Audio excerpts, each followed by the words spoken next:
Garuda and keep the hands in front of the heart. गरुडासनमावख्य येन ध्यानं स्थिरं भवेत् सर्वदोषाद्विनिर्मुक्तो भवतीह महाबली. Back. Keep the forward legs toes pointing forward and the back legs toes pointing sideways. Now raise the hands, keeping them parallel to the ground as you lean forward and down, placing the hand by the forward leg. Visualize yourself as a triangle and gaze at the sky. उत्तानपादं क्रौञ्चं च मरीचिं वीरभद्रकं नटराजं त्रिकोणं च सुप्ताङ्गुष्ठप्रसारणे. Next asana is Trikonasana on the opposite side. Now switch the position of the legs and keep your hands parallel to the ground as you lean forward and down, placing the hands by the forward leg. Gaze at the sky and visualize yourself as a triangle. उत्तानपादं क्रौञ्चं च मरीचिं वीरभद्रकं नटराजं त्रिकोणं च सुप्ताङ्गुष्ठप्रसारणे. Next is Nikutaka Karna. Now come to a half squatting position with the heels touching, toes pointed outwards. Bring the hands parallel to each other in front of the heart. Raise one heel as you start alternating the position of your hands and lifting one heel off the ground.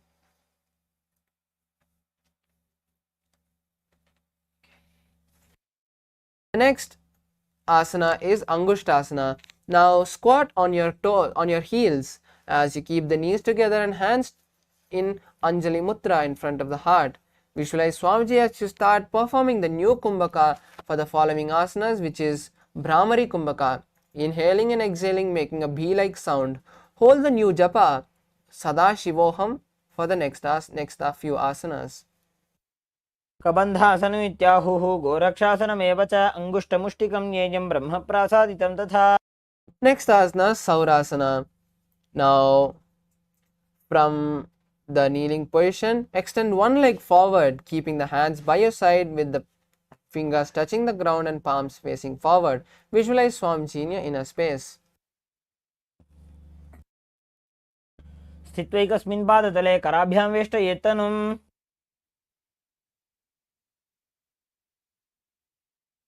Next asana is Vidunanasana. Now lean forward and down as you hold the stretched leg with the respective hand and the back leg's heel with the respective hand. Visualize Swamiji in your inner space.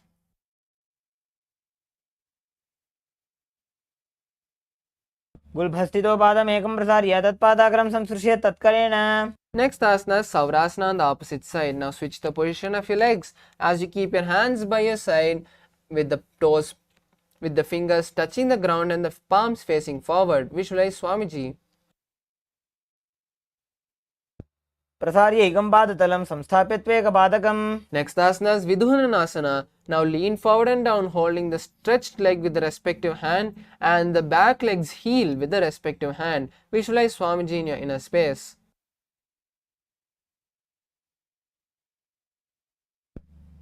गुल्भस्थितो पादमेकं प्रसार्य तत्पादाग्रं संसृश्य तत्करेण.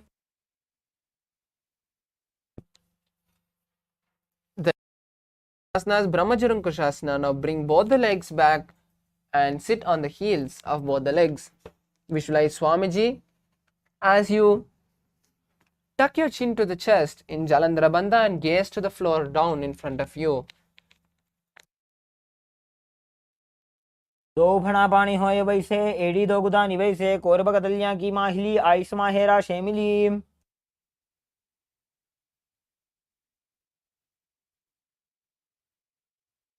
The next asana is Kapilasana. Now place the knees on the ground with your toes tucked behind. Keep the hands on the respective knee as you visualize the sage Kapila and gaze to the nose. Perform Udyana Bandha. उभय पगदली समटहरावे तिनिकोई माहिली core मिलावे. Next asana is Bhadraghorakasana. Now shift the gaze to the third eye as you maintain the same position. Release the Udyana Bandha and visualize Swamiji in your inner space.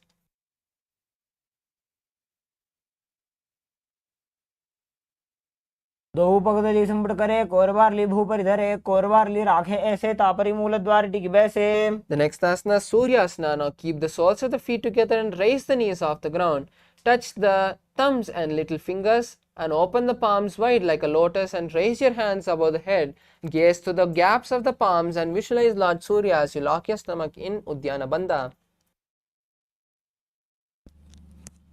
AD दो गुदा तरियाणे फना पानी बैठक पुनिठाने गोड़ा जंगा अधर करी रहे आड़े वाम इसी विधि गहे. The next asana is Mandukasana. Now sit with your toes flat and the perineum on the heels. Keep the hands on the respective knees as you roll the tongue backwards and press the back of the tongue on the upper palate in Manduki Mudra. Gaze at the third eye and visualize yourself as a frog. पाद तलोपृष्ठ देशे अंगुष्ठे द्वे च संस्पृशे जानु युग्मं पुरस्कृत्य साधयन् मंडुकासनम्. The next asana is Uttana Mandukasana. Now raise your hands above the head and cross it, touching the opposite shoulder from the back. Pull your stomach in Uddiyana Bandha and continue to hold the Manduki Mudra and visualize yourself as a frog.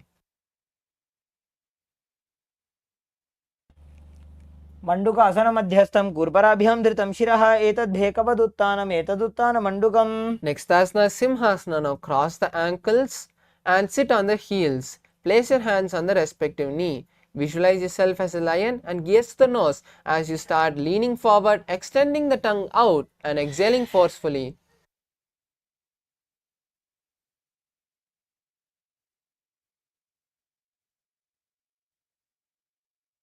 दक्षिणं सव्यकुल्फेन दक्षिणेन ततेतरं हस्तो चजान्वो संस्थाप्य साङ्गुलीश्च प्रसार्य च. Next asana is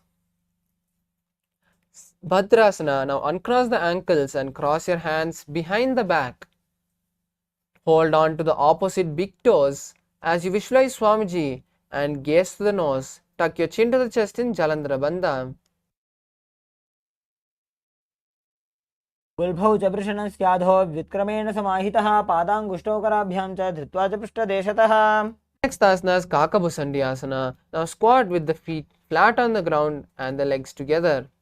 Open the knees wide as you wrap the legs from the inside, locking your hands behind the back if you can. Visualize yourself as a crow and gaze at the nose. प्रथमे वेसकोकटठाने दोबूहातपगमी च आने. Next asana is Kani Pavasana. Now place the hands on the ground shoulder width apart and place the knees on the back of the hands near the armpits. Slowly lean forward, lifting the legs off the ground and balancing on the hand as you visualize Swamiji. आसन को गुण आशीदुष्टा होई तो आची होई. Next asana is Kapali Asana. This is an inverted asanas.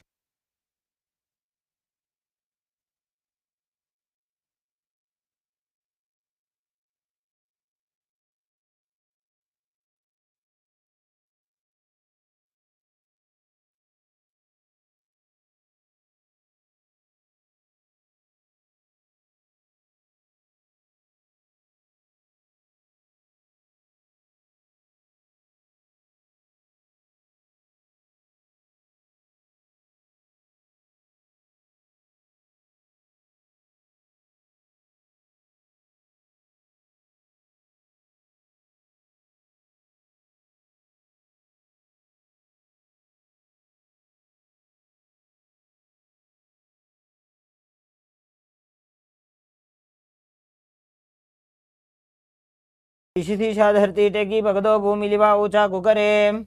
Next asana is Parsvamayurasana. Now squat on the heels and place the hands to one side. Align the hips and knees to the elbows as you lean onto the hand and lift the legs off the ground, straightening them to the side. Visualize yourself as a peacock and gaze to the third eye as you perform the new Kumbhaka for the following asanas, which is Rechaka Kumbhaka.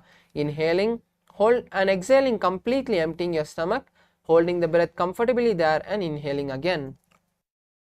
मयूरं दण्डवत् कुर्यान् मायूरं दण्डनामकं कुर्यान् मायूरं पार्श्वाभ्यां मायूरपार्श्वनामकम्. The next asana is Parsvamayurasana.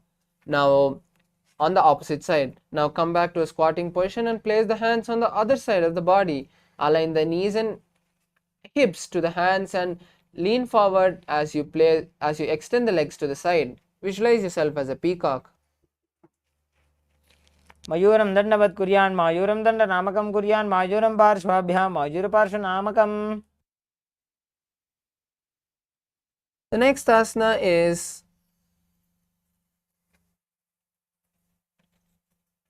Bhairaganath asana. Now come to a plank position and place one knee by the respective shoulder with the legs between the hands. Lean forward and visualize yourself as Lord Kalabhairava as you gaze at the third eye.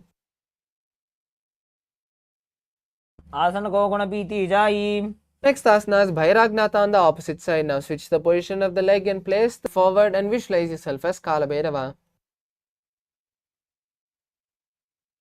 आसन को गुण पीती जाई. The next asana is Unmukha Pitasana.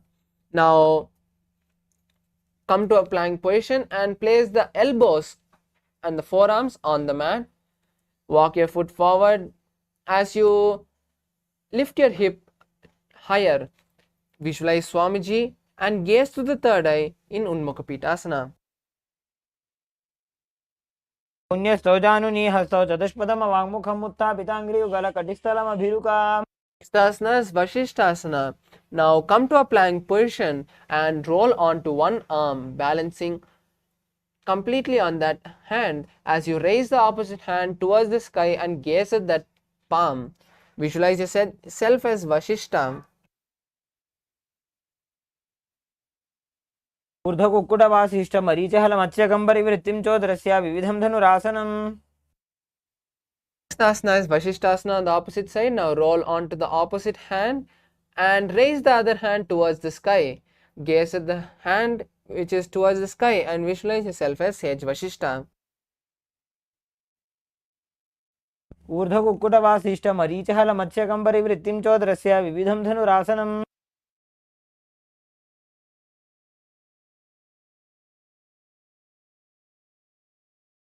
Next asana is Anjani asana. Now sit with the legs stretched and the toes pointed up. Bring the hands under the buttocks with the palms facing up. Keep the spine straight as you lock the chin to the chest and visualize Lord Hanuman and gaze at the nose. The new japa Mahasadaशिवोहम in your inner space. दो करके उभय हथेली कोरबारली मैले भेली.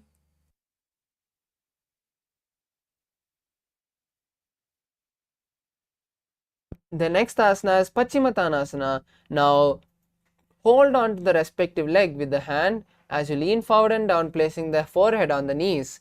Keep the knees straight and visualize Swamiji as you perform the Mahamudra Bandha. जानो परिललाटन्तो पश्चिमं ताणमुच्यते येन केन प्रकारेण सुखं धार्यं च जायते. The next asana is Ugrasana. Now come back up as you lock your hands behind the neck, lean forward and down, placing the forehead on the knees. Visualize yourself as Kali and perform the Mahamudra Bandha. पाणिभ्यां दृढं धृत्वा जानो परिशिरोऽन्यसेत्. The next asana is Marichyasana. Now keep both the legs stretched and pull one leg towards the perineum. Keep the knee up as you wrap the knee and lock your hands behind the back. Visualize Sage Marichi. उत्तानपादं क्रौञ्चं च मरीचिं वीरभद्रकं नटराजं त्रिकोणं च सुप्ताङ्गुष्ठप्रसार. Next asana is Mahamudrasana on the opposite side. Now from Marichyasana, let the knee fall onto the ground as you reach and hold the front foot with both the hands. Bring your forehead to the knee as you visualize Swamiji, gaze at the nose and perform Mahamudra Bandha. महामुद्रां प्रवक्ष्यामि तन्त्रेऽस्मिन् मम वल्लभे. The next asana is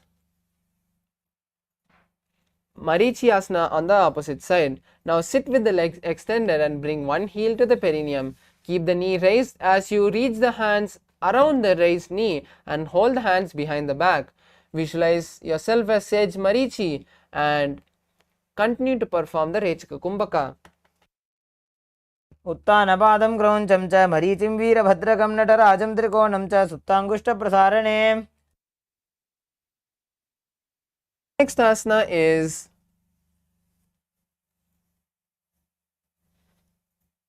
Mahamudrasana on the opposite side. Now sit with the legs stretched and toes pointed up. Lean forward and down, holding the stretched leg with both the hands and placing the forehead on the knees. Perform Mahamudra Bandha and gaze at the nose as you visualize Swamiji.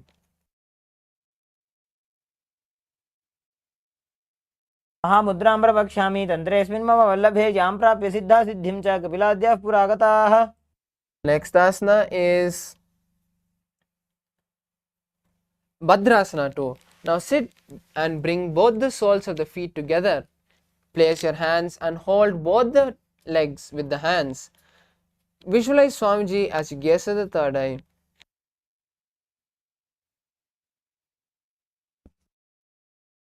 गुल्फौ तु वृषणस्यादः सीवन्त्याः पार्श्वयोः क्षिपेत पादपार्श्वे तु पाणिभ्यां दृढं बद्ध्वा सुनिश्चलम्.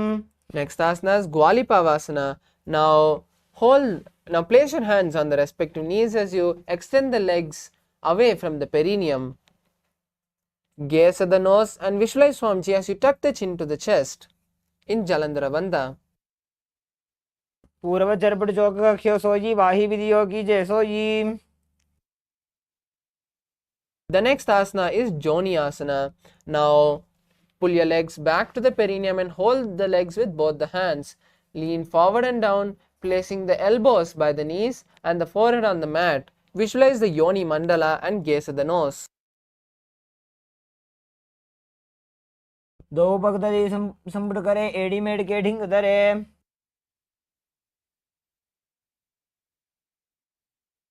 The next asana is Midaki Pavasana. Now keep the heels together and toes apart. Place the hands to the side of the body and place your forehead on the ground, extending the hands to the side. Visualize Swamiji and gaze at the nose. पूर्व विधि परिपकदली संपुट शोल एड़ी मिली राशे. Next asana, Siddha Samadhi Asana. Now bring the heels towards the perineum and insert the hands underneath the shins. Keep the palms facing up as you place the forehead on the ground in front of the legs with the toes touching the neck.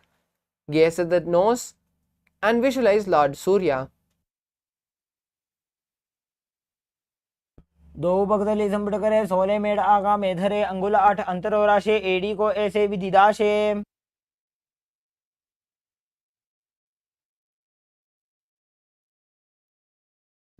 The next asana is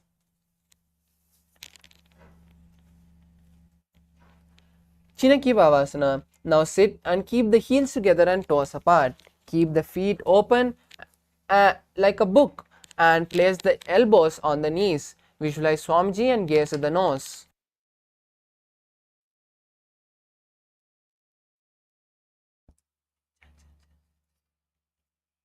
दो पका की एड़ी धरती मगिवा मेढ़ लगाबे पगदली माहिली को अंगूठा की सदी सूदी जोड़े.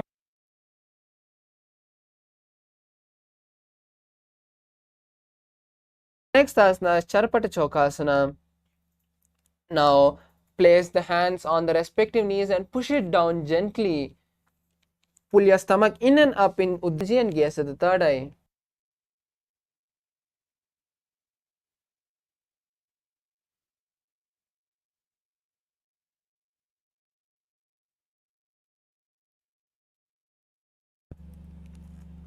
दो पगदली संपुट धारे आगा ने करे जा रे पसारे. The next asana is Bhairavasana. Now bring the soles of the feet to the ground and lift the heels up. Place your hands on the respective knees in Bindu Mudra, touching the index and thumbs. Gaze at the third eye and visualize Kalabhairava as you pull your stomach in Uddiyana Bandha. गुल्फौ संपीड्य जान्योन्यं व्युत्क्रमेणोत्थितं शनैः जान्वोः पार्श्वगतौ हस्तौ दण्डवद्भैरवासनम्. The next asana is Samanasana. Now sit with the heels at the sit with one heel at the perineum and lift the other leg to the chest. Hold the leg with both the hands and visualize Swamiji as you gaze at the third eye.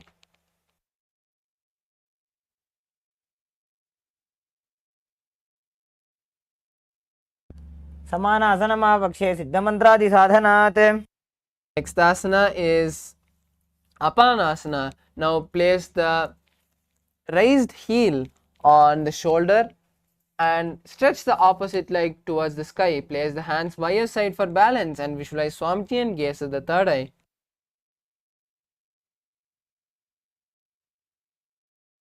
केवलं पादमेकं च स्कन्धे चारोपे यत्ततः एकपादेन गगने तिष्ठेत दण्डवत् प्रभो.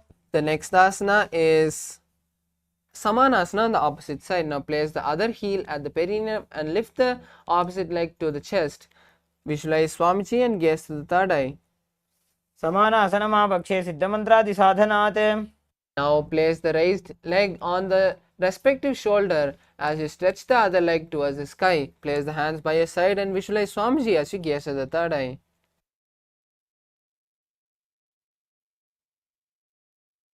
केवलं पादमेकं च स्कन्धे चारोपे यत्ततः.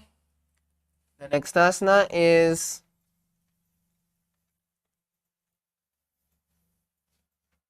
Gomukhasana. Now cross the legs and place the heels by the hips. Keep the knees stacked to the center of the body and place the hands on the top knee. Visualize the face of a cow and gaze to the nose as you start performing Sitkari Kumbhaka, which is inhaling through the clenched teeth with the tongue touching the upper palate. Then exhale through the nose. Hold the new japa Om Nithyanandoham in your inner space.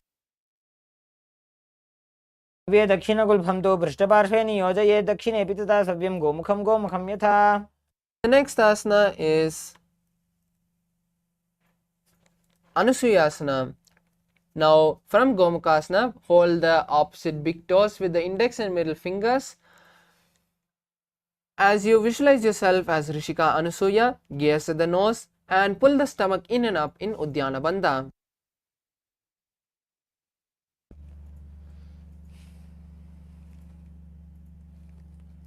को नीचे उठाने बापों ताकि ऊपर आने.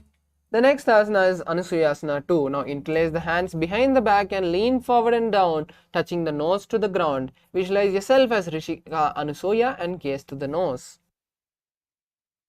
मणा गोदा की संधि उपरेड़ा बागोड़ा की संधि मिलाई राशे गोड़ा सिवले पकतल्यालो आड़वाई सुधा राशे. The next asana is Garudasana 2. Now place one leg by the perineum and the other leg flat with the knee to the chest. Place the hands on respective knees as you visualize Lord Garuda and gaze to the nose.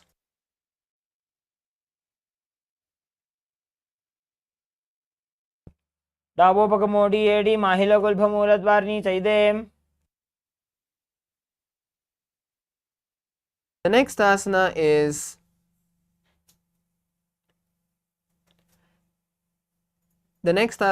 Naradasana. Now sit with one, place the heel that is touching the perineum underneath the perineum and interlace the hands behind the neck as you turn outside of the raised knee. Visualize yourself as Sage Narada and gaze to the third eye. वाम भक्तली केरी भूपरिता ही लगा बेफेरी.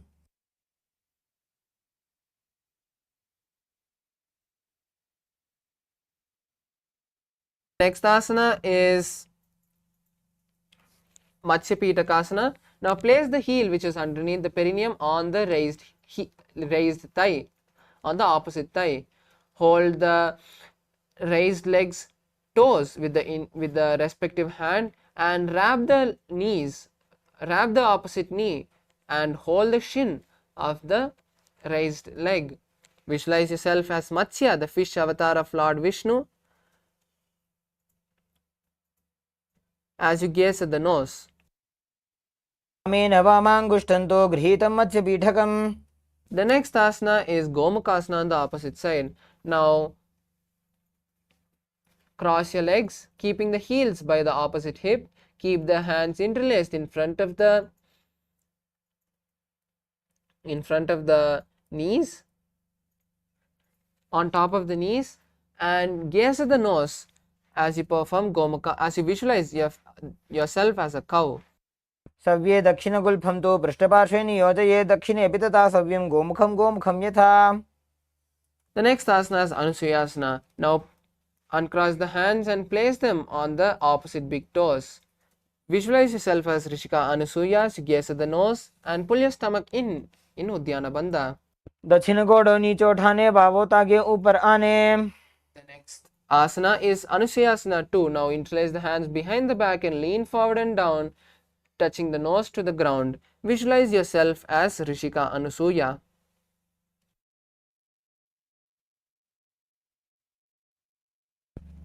जीमणा घोड़ा की संधि उपरीड़ा व घोड़ा की संधि मिलाई राशे घोड़ा सिवले पकतल्यालो आड़वाई सुधा राशे. The next asana is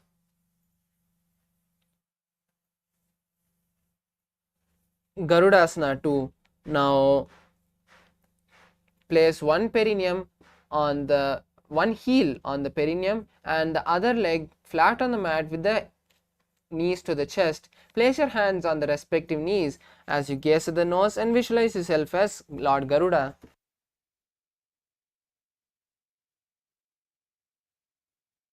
डाबो पकमोडी एडी माहिलो गुल्भमूल द्वारनी चैदे. Next asana is Naradasana. Now place the heel which was touching the perineum underneath the sit on the heel which was touching the perineum and interlace the hands behind the neck. Turn outside of the raised knee as you visualize yourself as sage Narada and gaze to the nose, gaze to the third eye. वाम बगदली केरी भूपरिता ही लगा बेफेरी.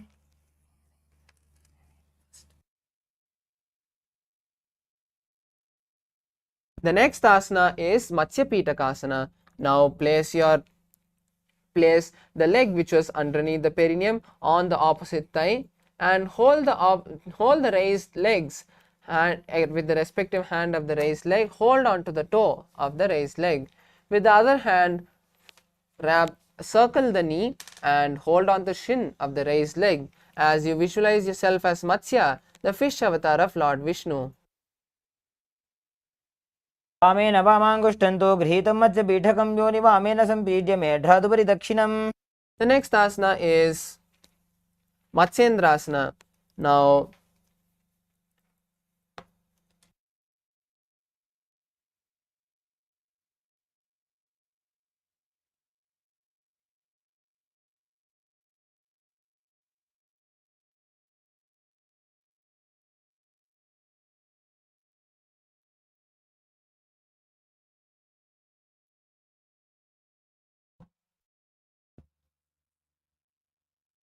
उदरं पश्चिमाभासं कृत्वा तिष्ठति यत्ततः नम्राङ्गं वामपादं हि दक्षजानुपरिन्यसेत्.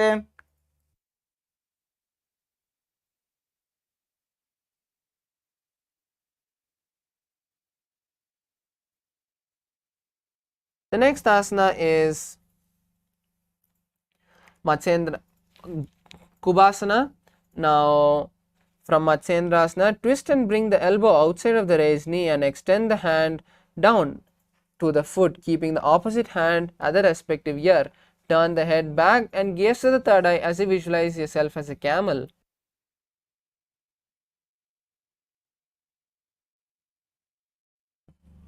आसन को गुण झोलो जाए. Next asana is Matsyendrasana 2. Now place one foot on the top of the opposite thigh and place the opposite foot on the ground of the far side. Twist and bring the elbow outside of the raised knee and extend the hands down to the foot, keeping the opposite hand on the ground. Turn the head behind and gaze at the third eye as you visualize Matsyendranatha. मत्स्येन्द्रपीठं जलरप्रतिं Prachanda रुक्मण्डलखण्डनास्त्रम्. Asana is Matsyendrasana on the opposite side. Now place the opposite foot on top of the other thigh and the other foot on the next to the opposite thigh. Twist and bring the elbow outside of the raised knee as you keep the raised arm by the neck and turn the head back. Gaze to the third eye and visualize Matsyendranatha.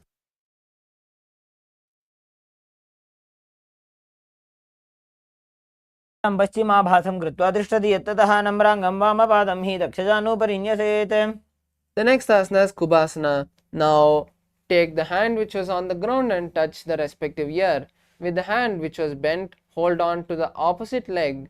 Visualize yourself as a camel and gaze at the third eye. आसन को गुण झोलो जाए. Next asana is Matsyendrasana 2. Now place the hand which is touching the respective ear on the ground and turn back as you visualize the great sage Matsyendranath and gaze at the third eye.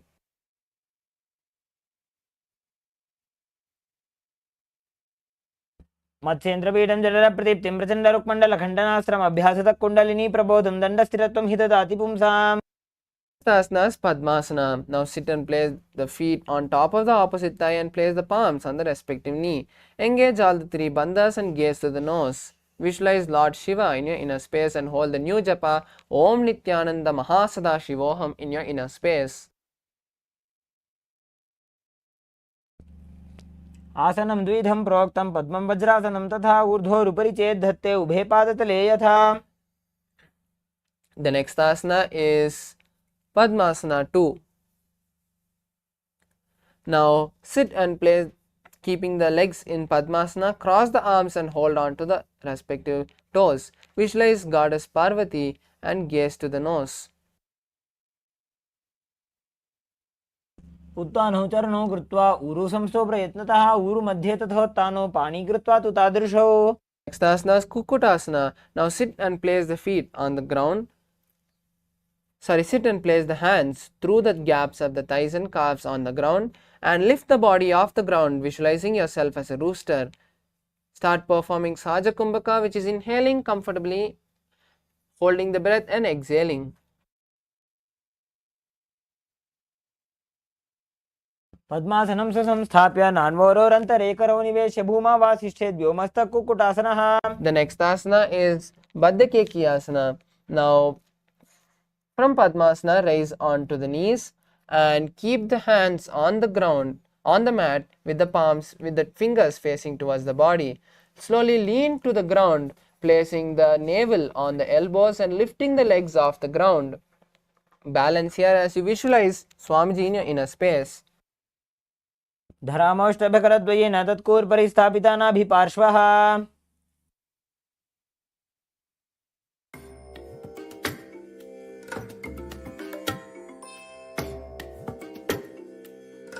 Next asana is Mayurasana. Now come to a kneeling position and place the palms on the ground with the fingers pointing towards the body.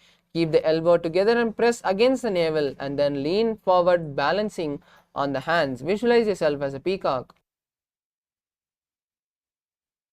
अथ पक्षे महादेव मयूरासनमुत्तमं भूमौ निपात्य हस्तौ द्वौ कूर्परोपरि देहकम्. Next asana is Makarasana. Now lie on the stomach, interlacing the hands behind the neck and keeping the legs wide apart with the toes pointed sideways. Visualize yourself as a crocodile. अध्यासशेते हृदयं निधाय भूमौ च पादौ च प्रसार्यमानौ. Next asana is Shalabhasana. Now place the hands by the chest and lift the legs off the ground. Visualize yourself as a locust.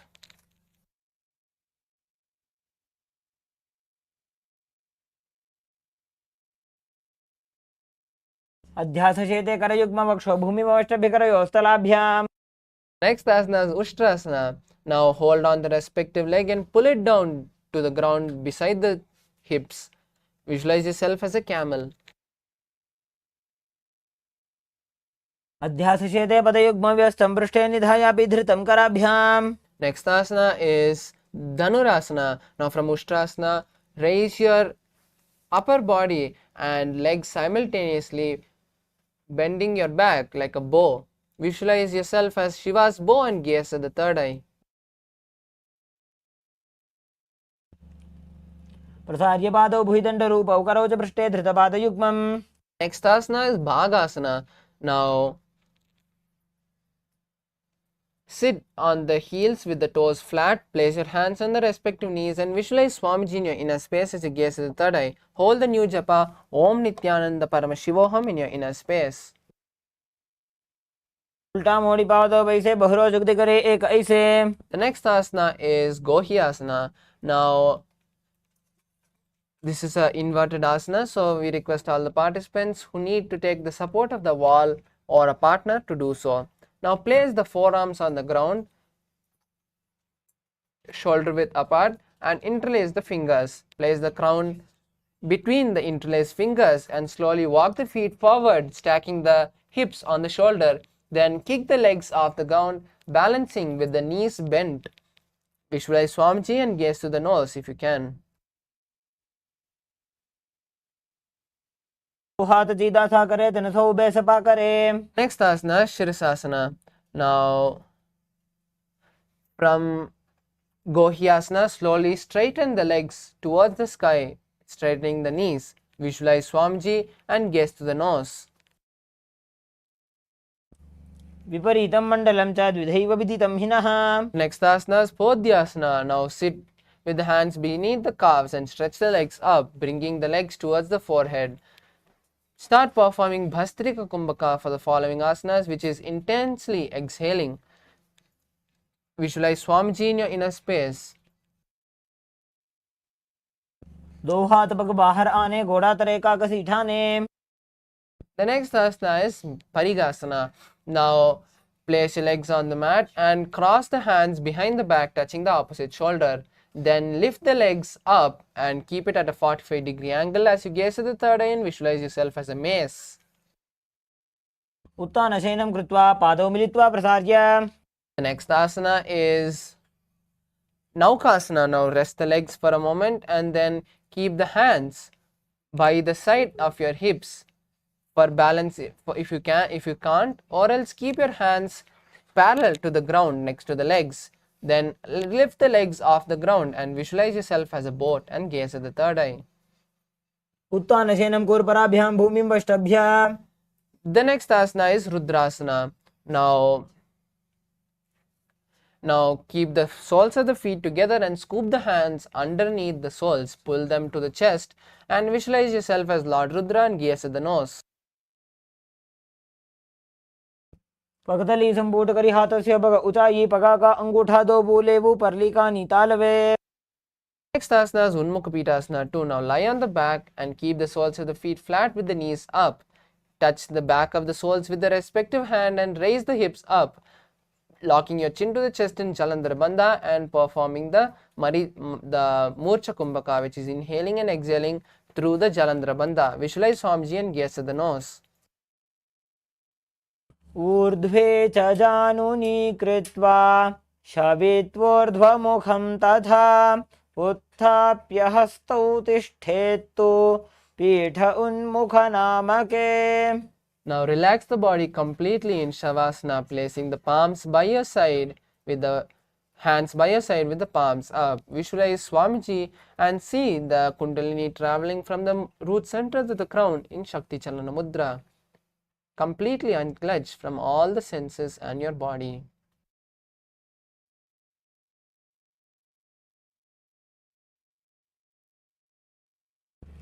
उत्तानं शववद्भूमौ शयनं तु शवासनं. शवासनं श्रान्तिहरं चित्तविश्रान्तिकारकम्.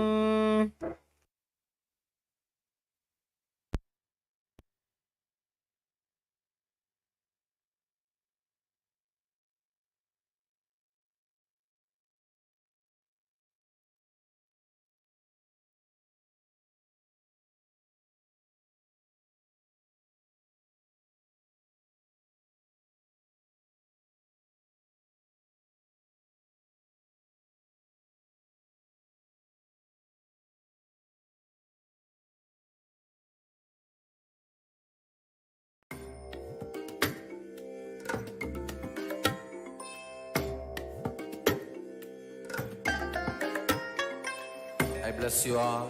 Let you all open all your three eyes and manifest the powers of Mahasadashiva. Om Nithyananda Paramashivoham. Om Nithyananda Paramashivoham. Om Nithyananda Paramashivoham. Om Nithyananda Paramashivoham. Om